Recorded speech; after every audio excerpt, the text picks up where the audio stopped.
আমাদের ইন্ডিয়াতে ট্রেন লেটের ঘটনা তো আপনারা নিয়মিত শুনতেই থাকেন। অনেক সময় দেখবেন এরকমও ঘটে, ধরুন রাত 8টায় হচ্ছে আপনার ট্রেন আছে, তো আপনারা নর্মালি ঘর থেকে ধরুন দুপুরে বেরোবেন কিংবা বিকালে বেরোবেন।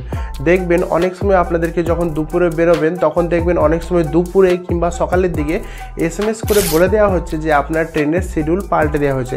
ধরুন আপনার রাত্রে 8টার সময় ট্রেন ছিল, তো দেখবেন অনেক সময় ওটা বলে যে রাত 12টার সময় ট্রেনটা ছাড়বে, কিংবা অনেক সময় SMS এ লেখা থাকে যে সকালের দিকে আপনার ট্রেনটা ছাড়বে। তো আপনারা চিন্তায় পড়ে যান যে এখন যাব নাকি একটু দেরি করে যাব, কারণ ওখানে গিয়ে তো আপনাকে বসে থাকলে তো টাইম নষ্ট, অতক্ষণ 10 ঘন্টা 12 ঘন্টা যদি বসে থাকতে হয় আপনি মোটামুটি ফুল হ্যারাসমেন্ট হয়ে যাবেন।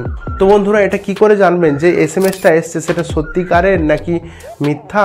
অ্যাকচুয়াল ট্রেন শিডিউলটা কি, অ্যাকচুয়াল ট্রেনটা সত্যিকারের সকাল করে মানে দেরি করে ছাড়বে নাকি ঠিকঠাক টাইমে ছাড়বে? তো বন্ধুরা, এটা জানার জন্য অবশ্যই এই ভিডিওটা প্রথম থেকে লাস্ট পর্যন্ত দেখবেন।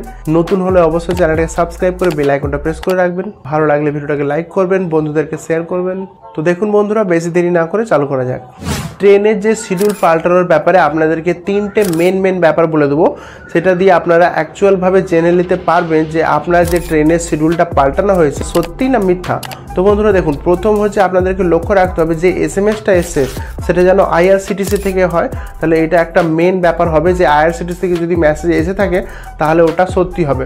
যদি ওটাতেও বিশ্বাস না হয় আপনাদের, তো আপনাদেরকে আমি এই অ্যাপসের মাধ্যমে আপনারা অবশ্যই দেখবেন, হোয়ার মাই ট্রেন যে অ্যাপসটা আছে ওটাতে আপনারা দেখতে পাবেন আপনাদের শিডিউল, যে কোথা থেকে ট্রেনটা ছাড়বে, কোথা পর্যন্ত যাবেন সেটা লিখবেন, কবে যাওয়ার ব্যাপার ছিল টুমরো টুডে সেটা লিখে সার্চ করবেন, দেখবেন আপনার ট্রেন নাম্বার দিয়ে আপনাকে দেখাবে, কিংবা কোথা থেকে কোথায় যাবেন সেটা দিয়েও যদি আপনি চেক করেন তো আপনাকে দেখাবে যে আপনার ডিটেলসটা কী হচ্ছে। ওখানে দেখবেন লেখা থাকে যে এই ট্রেনটা এত ঘন্টা ডিলে আছে, ওখানে পরিষ্কারভাবে লেখা থাকে। এছাড়া বন্ধুরা, এখানে আপনাদেরকে আমি নাম্বার দিয়ে দিচ্ছি, এই নাম্বারে কল করে আপনারা জানবেন, 139 নাম্বারে কল করে আপনারা ডিটেলসটা জানবেন পুরো ব্যাপারটা। যদি ফোন না লাগে আপনারা 4 থেকে 5 বার কি 10 বার ফোনটা ট্রাই করবেন, ওটা অবশ্যই ফোনটা লাগবে। অনেক সময় ফোনে সবাই ফোন করে বলে ফোনটা বিজি থাকে, নেটওয়ার্ক প্রবলেম থাকে, অনেক ব্যাপার থাকে।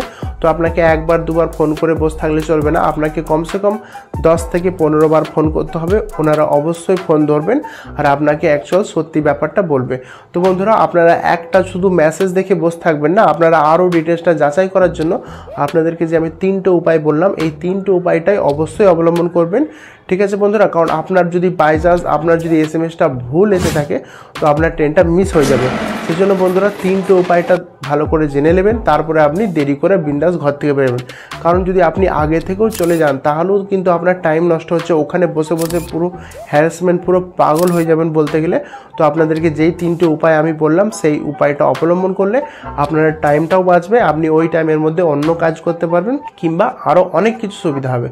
তো বন্ধুরা, এরকমই ভালো ভিডিও পাওয়ার জন্য অবশ্যই আমার চ্যানেলটাকে সাবস্ক্রাইব করে বেল আইকনটা প্রেস করে রাখুন।